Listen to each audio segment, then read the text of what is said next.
Olá, tudo bem? Eu acho que não foi surpresa para ninguém a decisão tomada pelo presidente Jair Bolsonaro de conceder uma espécie de indulto ao deputado Daniel Silveira. Quem conhece Jair Bolsonaro sabe que ele faria isso de maneira rápida, porque ele não respeita leis, ele não respeita a regra do jogo. Jair Bolsonaro lembra um conhecido meu de muito tempo, que quando jogava alguma coisa comigo e com meus colegas, e pela primeira vez, ele sempre perguntava como é que é a regra. A gente explicava para ele a regra, e aí ele já emendava. E como é que rouba? Pois é, o Jair Bolsonaro faz parte dessa linhagem que quer roubar. Não roubar no sentido de subtrair de alguém, mas de burlar leis, burlar as regras, de tirar vantagens sobre os outros de maneira desonesta. Daniel Silveira é um deputado que praticou uma série de ameaças ao Supremo Tribunal Federal, porque ele sabe muito bem que com o Jair Bolsonaro na presidência, ele tem as suas costas ainda mais largas. E olha que aquele corpo dele já não é pequeno. Então imagine só o ego inflado tendo como aliado o presidente Jair Bolsonaro. O impeachment de Dilma, que se deu de forma muito estranha, contou com o apoio de parte da sociedade civil, alimentada pela grande mídia, que é uma espécie de porta-voz dos golpistas, dos donos do capital.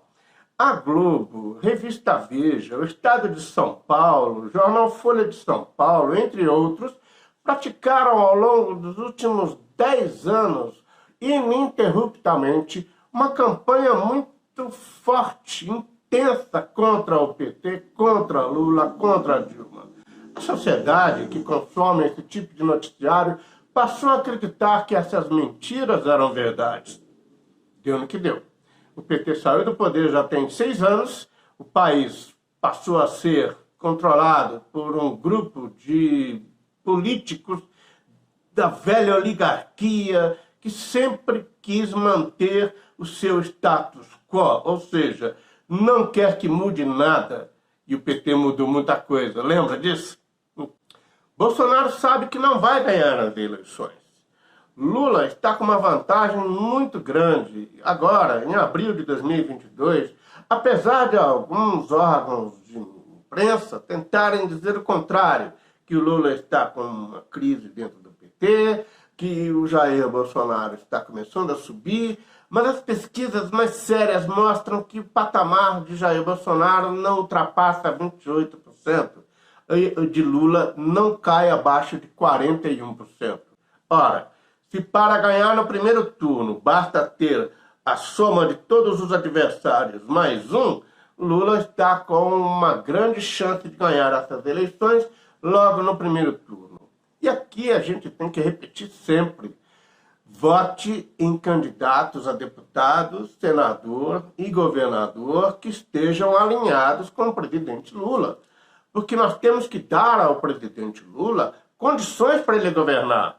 Ah, o PT se coligou com fulano, com Beltrano, com Cicrano. Cara, desde a Constituição de 1988, que o presidente não tem poderes absolutos. E foi assim com Fernando Henrique, foi assim com o próprio Lula, com a Dilma. O presidente depende do Congresso. A Constituinte de 88 assim determinou, né? Uma Assembleia Constituinte formada por muitos parlamentaristas.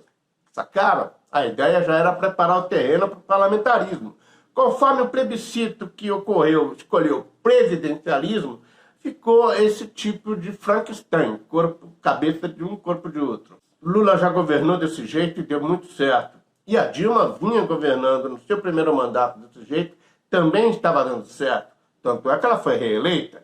Mas com as pautas bombas de Eduardo Cunha, presidente do Congresso Nacional, que não teve do PT o apoio para se defender e por isso se vingou e aí derrubou Dilma, a gente perdeu uma excelente oportunidade de continuar com aquele progresso que estávamos experimentando. Eu com 60 anos, nunca tinha vivido um período tão promissor como aquele. Acho que muitos de vocês também não devem se lembrar de um período anterior ao governo do PT e agora, posterior ao mesmo, em que nós tivemos momentos tão felizes. O Supremo Tribunal Federal tem na figura do ministro Alexandre de Moraes o mais incisivo e o mais combativo elemento contra o fascismo de Bolsonaro.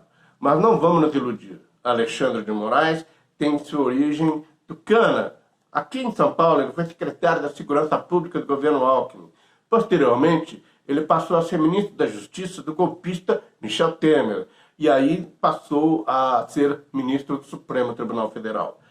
Alexandre de Moraes tem demonstrado até agora uma atitude e um comportamento digno de nota. Mas eu repito, ele não é esse herói que o Brasil parece carecer tanto. Eu nunca vi carecer de heróis como o brasileiro. Qualquer figurinha que se destaca vira herói. O Moro já foi herói. Não para mim. Acho que para você também. Mas para muitos, ele foi herói. O Moro completamente desfigurado, desnorteado, desmantelado. É isso que nós estamos vendo agora. Um sujeito bronco, inculto, um analfabeto funcional, que não sabemos como chegou à condição de juiz. Não conseguiu partido para tentar sua candidatura e ele não quer apenas ser candidato à presidência da República. Ele quer a imunidade parlamentar, porque ele sabe que os seus desvios na Lava Jato ainda poderão lhe render uma bela pena de prisão. E o Dallagnol também está morrendo de medo de não se eleger. Diante da escolha de Geraldo Alckmin para ser vice, Lula colocou em prática uma estratégia que surpreendeu a todos nós. Eu fiquei assim, boquiaberto, porque jamais esperava esse tipo de coligação. E o que eu fiz? Primeiro, eu fiquei muito pé da vida. Eu não gosto do Geraldo Alckmin. Ele foi governador de São Paulo em 3 oportunidades e nunca escondeu o seu lado mais da direita. Agora, o Lula é um gênio. O Lula é inteligente. O Lula tem uma experiência política que eu não tenho e acho que vocês também não têm. Convenhamos. Quem chega à condição de presidente da República e com uma aprovação de 86% após 2 mandatos, não é qualquer um. Lula é consagrado como um dos maiores líderes mundiais. E por quê? Por causa da sua inteligência política, por causa da sua sensibilidade, por causa da sua origem humilde, e ele conhece como ninguém o que é o drama, o que é passar fome, o que é ficar desempregado. Tudo isso fez com que surgisse um ser humano capacitado, experimentado, tarimbado, e que com o poder de coalizão que ele tem após ter sido líder sindical por tantos anos, ele conseguiu unir setores antagônicos da sociedade para convergir num projeto que fez o Brasil dar um salto qualitativo enorme. Ninguém pode negar isso. Portanto, eu, mais uma vez, darei a minha contribuição ao presidente Lula no sentido de não apenas votar nele, mas também puxar votos para ele, independentemente do nome de Geraldo Alckmin na chapa. Aliás, só para lembrar, quando você digita 13 na urna, vai aparecer a foto do Lula. O chuchu fica na panela refogando enquanto eu estou lá na cabine. Aí eu aperto confirmo e eu vou estar dando meu voto para o Lula. Ah, mas o Geraldo Alckmin pode dar um golpe? Pode. Mas se nós tivermos condições de eleger deputados, senadores e governadores alinhados com o PT, com o Lula, por que não do próprio PT, nós vamos dificultar em muito a possibilidade de um futuro golpe. Entendem? A Dilma não teve esse apoio no Congresso. Isso foi há pouco tempo. Vocês são obrigados a se lembrar disso. A Dilma tinha um Congresso completamente desfavorável a ela. Mas se agora, em outubro, nós elegemos deputados, senadores e governadores do PT ou dos partidos que compõem essa aliança, nós vamos fazer com que o Lula tenha condições de governar e de revogar todas as maldades que foram colocadas desde o golpe de 2016. Lembram? Reforma trabalhista gerou emprego? Não. Reforma da Previdência gerou riqueza, emprego? Também não. O que gerou emprego nesse tempo todo? Nada. Nada. Os salários diminuíram. Quem ainda está empregado está tendo uma perda de renda. E vou lembrar uma coisa para vocês, que são mais jovens.